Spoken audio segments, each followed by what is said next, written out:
Rain spat on the dockside auction as the auctioneer called Lot 47. A sealed iron chest, origin unknown, 2 coppers starting. Kenneth Reed's hand jerked up before he could think. One more month without a score, and the shop is gone. What choice do I have? He hauled the iron chest through dark streets, its weight a promise he couldn't afford to ignore. In the cluttered workshop, the lantern hissed. The chest sat on the bench like a coffin waiting to be opened. Kenneth worked the lock with practiced fingers.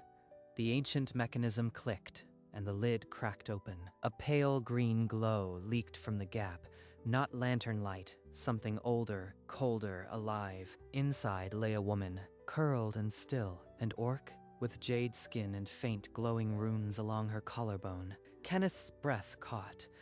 His lantern shook, casting wild shadows over her closed eyes. Then her lashes fluttered. The seal was broken. Her eyes opened, ancient gold, unfocused and glassy. She whispered a guttural word, then tried to push herself up. Where is my uncle? The seal, he promised it would hold a century. Kenneth knelt, offering a tin cup of water. She flinched, staring at the cup like a trap. Easy, just water. You've been asleep for a very long time. Asleep. She breathed the word, then met his eyes.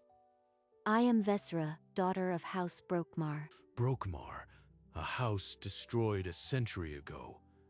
But she was real and in his workshop. A heavy fist hammered the shop door. 3 sharp blows. Kenneth tensed.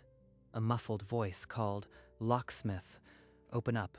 Questions about an auction chest." Not a word. Hide. He shoved the chest closed and threw a tarp over it, then crept to the door. The knocking stopped.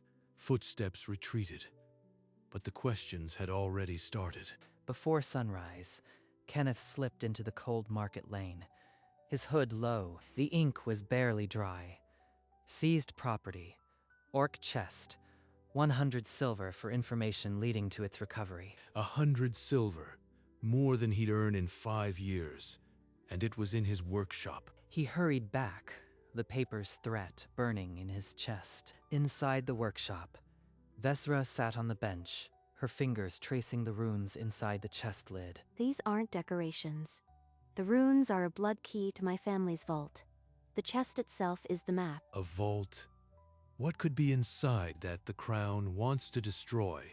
My uncle sealed me, and the vault the night they overthrew us. If we find it, we can reclaim our legacy. She pressed her palm to the runes. A faint green light traced a path leading deep into the old quarter. We have a direction, a target. But every guard in the city is hunting the same prize. That afternoon, 3 deliberate raps echoed through the shop. Kenneth's hand froze on a lockpick. This knock meant trouble. Locksmith. Captain Varick, I am told you purchased a sealed iron chest at yesterday's auction.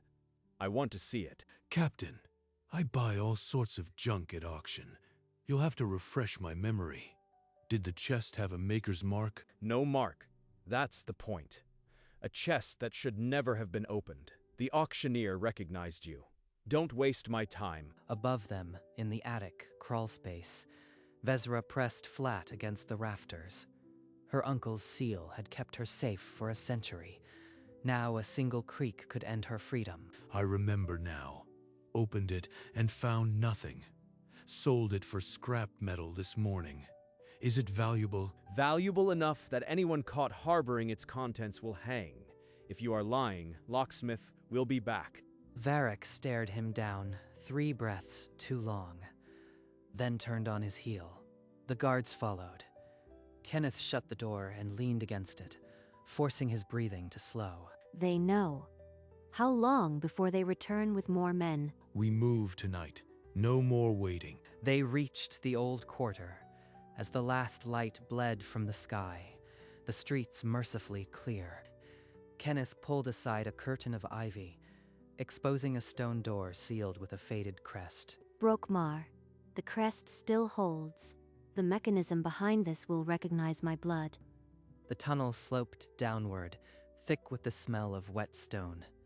Kenneth struck a flint and lit a small torch. They walked in silence, the flame pushing shadows back just far enough to reveal the next step. After 100 paces, the passage opened into a chamber.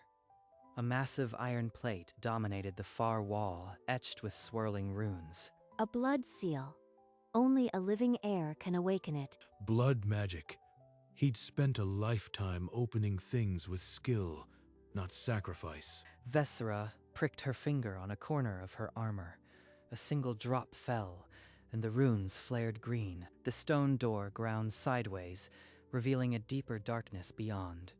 They stepped through, the path home closing at their backs. The chamber opened into a vast circular hall, and there stood the vault door, 10 feet of black iron, engraved with the Brokmar tree. A masterpiece.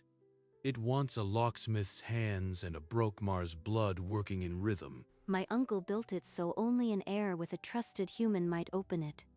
You are that human, Kenneth. Kenneth set his picks to the central lock.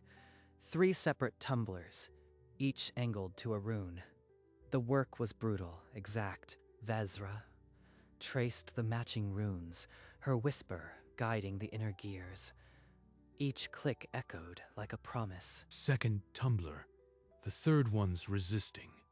It needs both our touches at once. She placed her palm beside his. Together, they turned the key. The lock groaned, a sliver of gold light appearing. Then came the sound. Distant, rhythmic boots on stone, growing louder. They found the temple. We have minutes at most. The final tumbler clicked. The vault door shuddered and began to swing inward. Just as the boots became a shout, the vault swung wide. Inside, atop a stone pedestal, a ring pulsed with green fire beside a scroll sealed in ancient wax. The house ring and the deed. With these, our bloodline can be restated. Proof that could overturn a century of lies. And it was here, waiting for her. Heavy boots thundered into the chamber. Captain Varric and 4 soldiers filled the doorway, swords drawn. Step away from the pedestal. That ring belongs to the crown. It belongs to House Brokmar.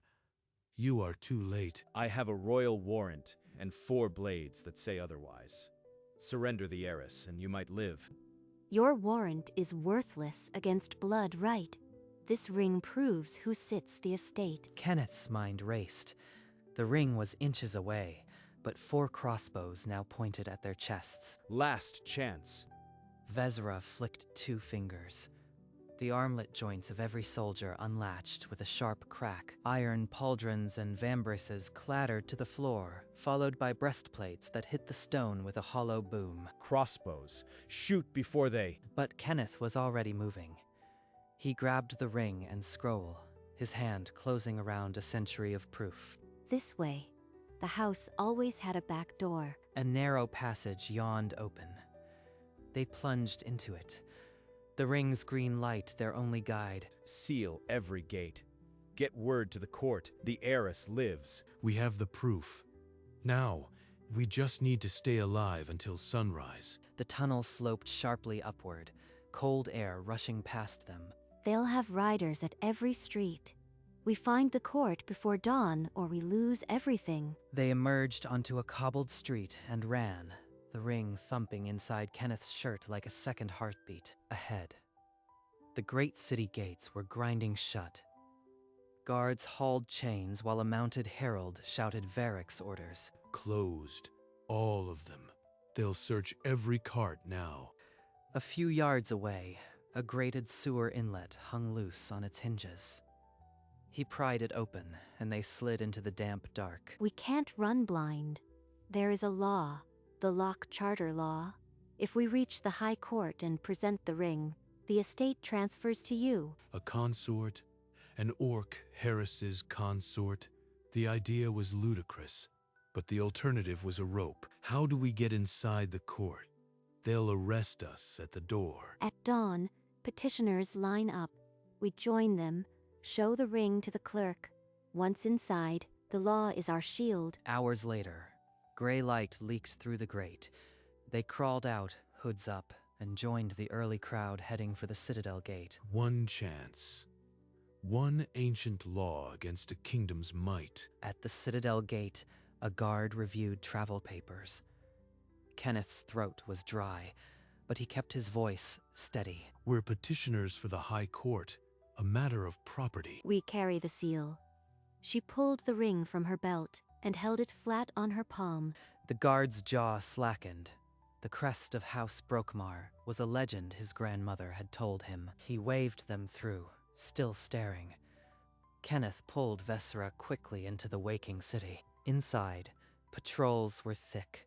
Varric's men, checking every face, they ducked down a side lane toward the High Court. We need a messenger.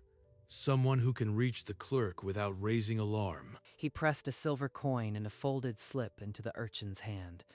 Deliver this to the court attendant. Say it's a lock charter claim. The boy vanished into the crowd. Kenneth and Vesera slipped into a quiet courtyard beside the grand hall, hiding behind a pillar. The law was old, its teeth uncertain. But the ring was in the clerk's hands now, and so was their fate. A court clerk in gray robes found them beside the pillar. The adjudicator will hear your claim. Follow me. They stepped into the great hall. Nobles filled the galleries, and the adjudicator sat high on a stone dais. Before they reached the center, the side doors crashed open. Captain Varric strode in, face livid, guards at his back. Stop this farce. These two are thieves and traitors. They stole a royal chest and broke a century-old seal. The adjudicator slammed his gavel. Captain Varric, you are out of order. This court will hear the petitioners first. By the Lock Charter law, sealed in the Third Age, I present the ring and deed of House Brokmar, found in their ancestral vault. A murmur rippled through the court. The Lock Charter law was older than the kingdom, a pact between the first Orc lords and the human artisan guilds. I am Vesera Brokmar, sealed a century ago by my uncle. The ring answers to my blood, and the law answers to the ring. The adjudicator leaned forward, eyes narrowing. This court will examine the evidence. If the law holds, no royal warrant can supersede it. For the first time, the tide shifted. The ancient words were a wedge, and the ring was the hammer. The adjudicator lifted the ring, and its green glow drew gasps. The seal was true. The Brokmar line was abolished by decree. That treaty died with the house. Your law is dust. The law stands while a Brokmar breathes. I offer the blood test, the lock trick of my ancestors. Bring the strongest lock in your arsenal. I will open it without a key. Guards fetched a ceremonial chest lock, its mechanism layered with traps and false wards. Vesera placed her hand above it. A subtle flex of her fingers, and the lock unthreaded itself. Gears, springs, and pins separated in midair and fell softly to the stone. A wave of astonishment swept the gallery.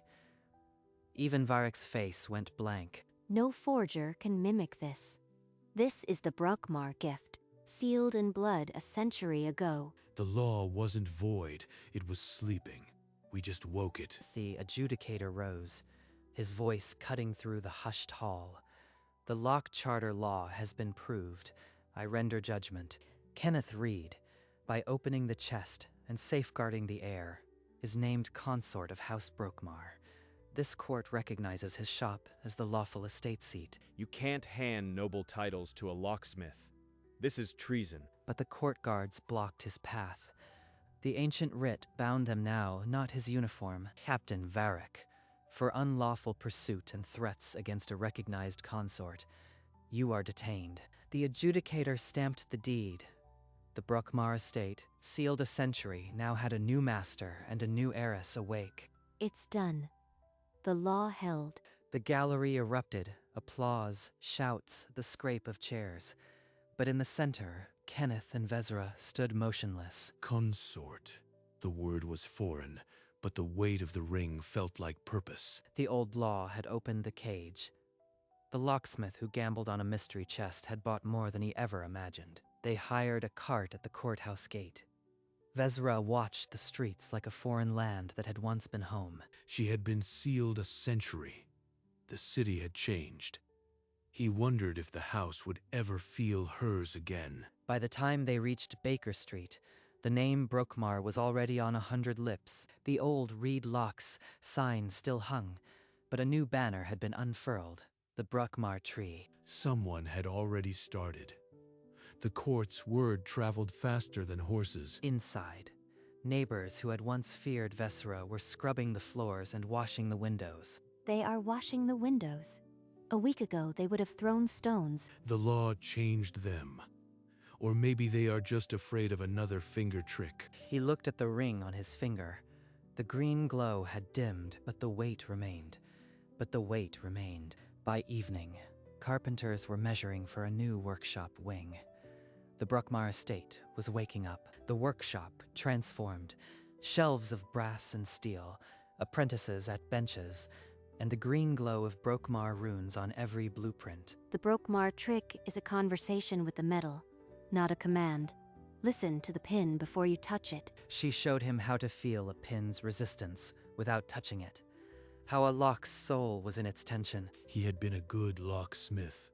Under her hands, he became an artist. Nobles commissioned locks that could only open for their bloodline, a Brokmar specialty, blending human craft and orcish magic. Their hands now worked in unison. Human callus and jade glow, the ring on his finger brushing her runes. Together, they designed a lock that would open only when both turned the key, a symbol of the estate's union. The city slowly forgot its fear.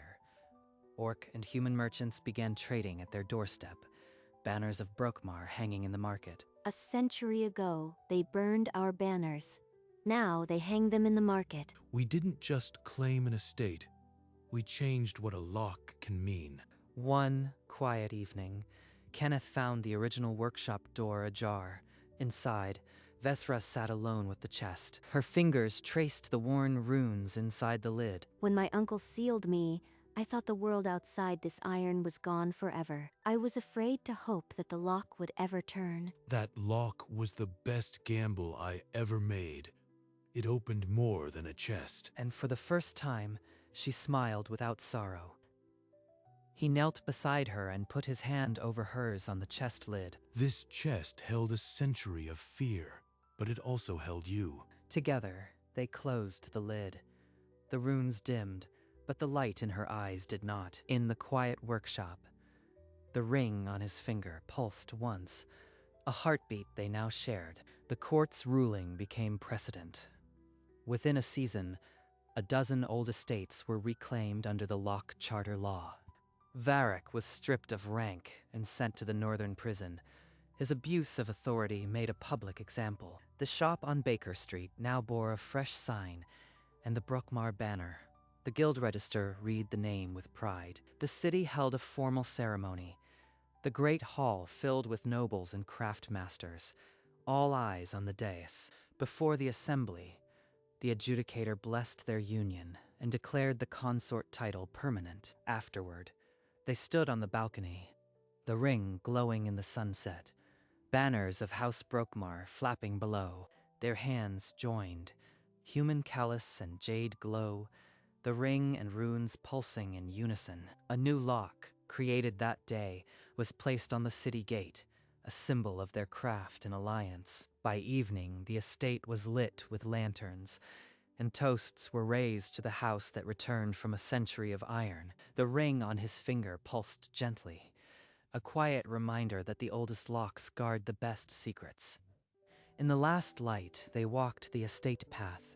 Apprentices packed tools, customers tucked new locks under their arms. A small girl tugged her mother's sleeve and pointed.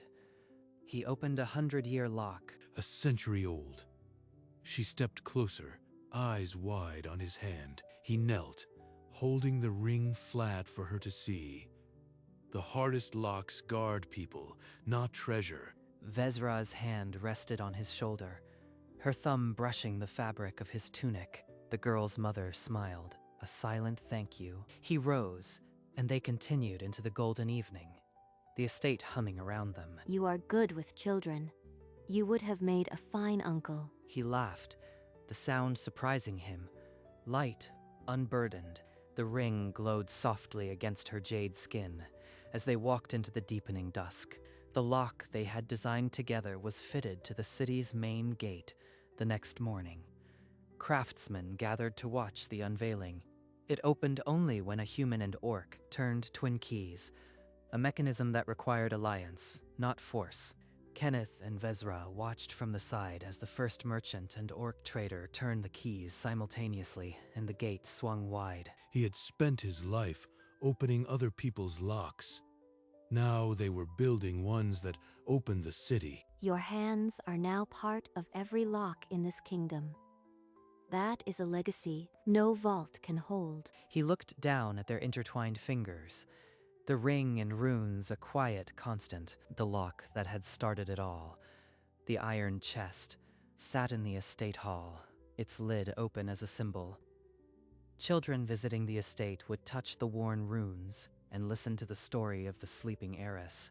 A century of waiting, and all it took was one locksmith who refused to leave a mystery locked. And outside, the new lock on the city gate glowed once as the sun touched its crest, a promise made metal. Nights in the workshop were no longer lonely.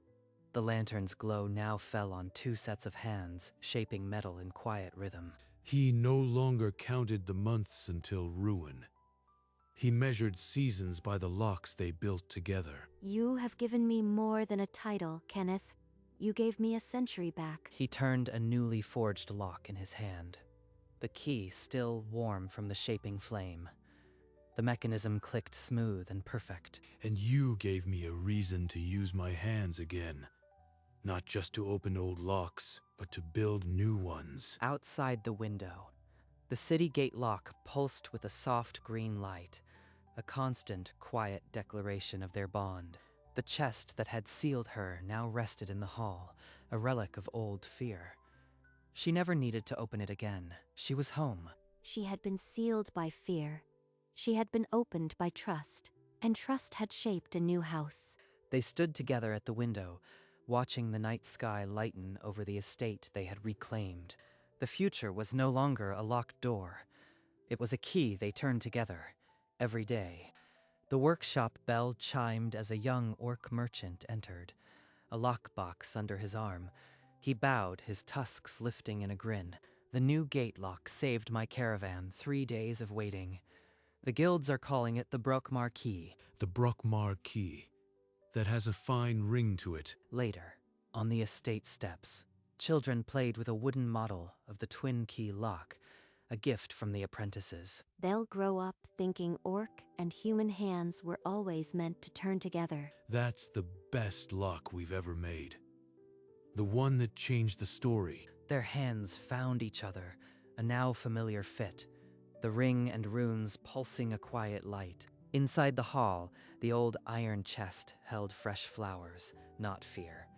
A symbol transformed. As dusk fell, the gate lock glowed once more. A quiet heartbeat at the city's edge. He bought a locked chest at market. Inside was not treasure, but a future he never dared hope for. The estate kitchen smelled of fresh bread and honey. Sunlight spilled across a heavy oak table set for two. I never thought I'd wake to the scent of human baking and feel at home. But here, it smells like safety. Best smell in the world. Almost worth a century's wait. He slid a jar of honey toward her. The runes on her collarbone flickered with a brief green light, as close to laughter as magic could get. Through the window, the workshop was already awake, apprentices filing in, the Brokmar banner rippling in the morning breeze. The Brokmar Key. The guilds say it's the finest lock in the kingdom. You made that, Kenneth. Number. We made it. Your blood gave it the trick. My hands gave it shape. Just like us. He reached across the table and covered her hand with his. The ring and runes pulsed in quiet unison. Outside, the city gate lock chimed the hour, a soft mechanism built for harmony, not war. A locksmith and an heiress, a century apart, now turning the same key. The chest was empty, but the house was full.